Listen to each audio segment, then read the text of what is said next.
Welcome back. The Jakarta administration will show zero tolerance to public minivans or angkot older than 10 years. The new policy will be implemented to ensure greater passenger comfort while also reducing air pollution. The Indonesian capital has a serious problem with air pollution, and it is currently dealing with a lawsuit by several environmental organizations for failing to address the worsening air quality.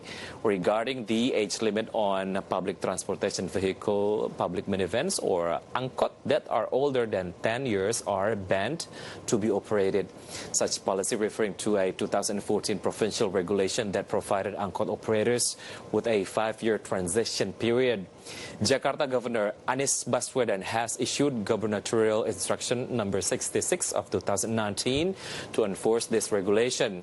Jakarta is known for its notorious traffic jams. Insufficient public transportation is part of the reason many people still use private vehicles. Many of the public minibuses are also very old, while drivers drive recklessly to get enough passengers or stop anywhere they wish, as they must generate enough revenue to cover their wages, maintenance costs, and operators' profit.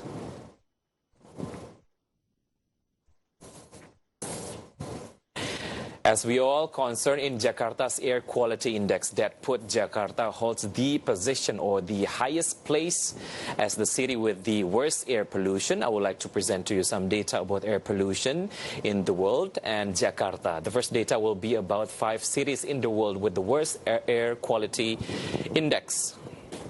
This is the world's air quality index in 5 cities in the world.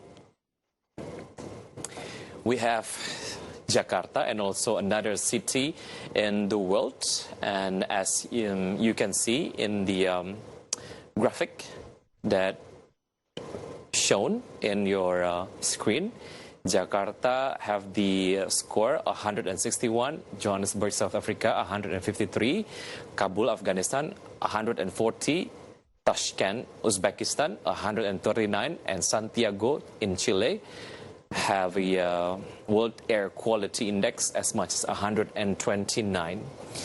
The AQI is an index for reporting daily air quality. It tells you how clean or polluted your air is and what associated health effect might be a concern for you.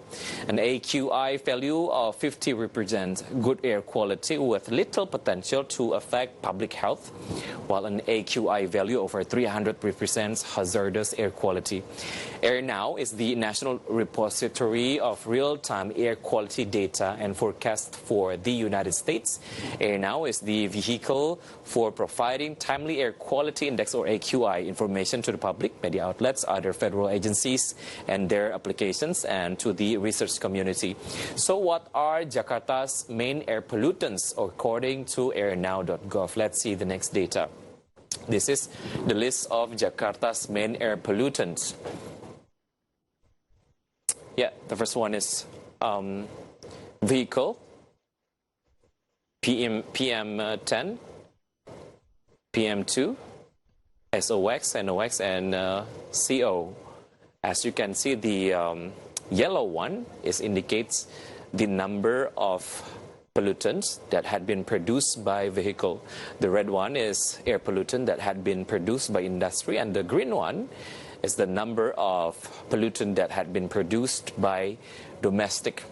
Throughout 2018, Jakarta's PM2.5 reached 45.3 micrograms per cubic meter, or more than 4 times the maximum standard set by the World Health Organization or WHO, and 3 times the maximum level allowed by the Indonesian national standard.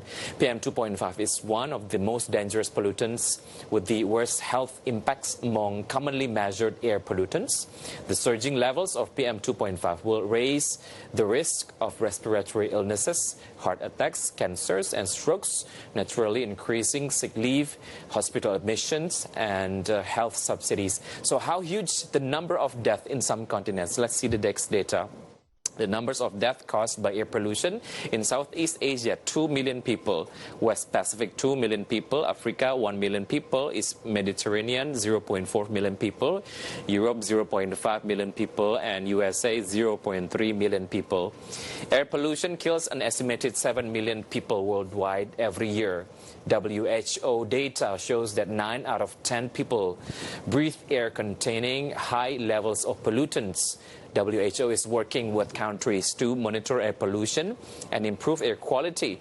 More than 80% of people living in urban areas that monitor air pollution are exposed to air quality levels that exceed WHO guideline limits, with low and middle income countries suffering from the highest exposures both indoors and outdoors.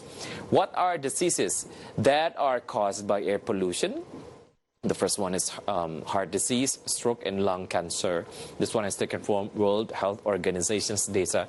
Around 91% of the world's population live in places where air quality levels exceed WHO limits, while ambient air pollution affect developed and developing countries like low and middle income countries experience the highest burden, with the greatest toll in the WHO Western Pacific and Southeast Asia regions. The major outdoor pollution sources included vehicles, power generation, building heating system, agriculture, waste, incineration, and industry.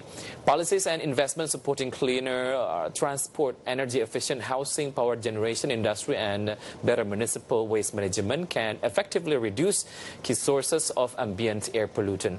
Air quality is closely linked to Earth climate and ecosystem globally. Many of the drivers of air pollutions are also sources of high CO2 emissions. So how or what are the solutions toward air pollution in Jakarta? Let's see the next data.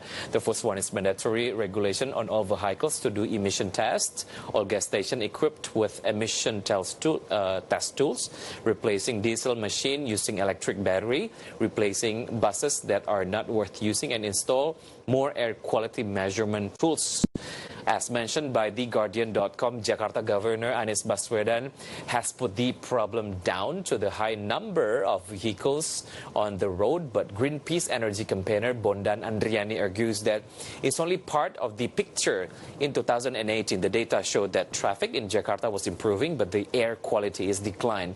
It's a contradiction. The PM 2.5 data showed that number of unhealthy days almost doubled in 2018 from the year earlier.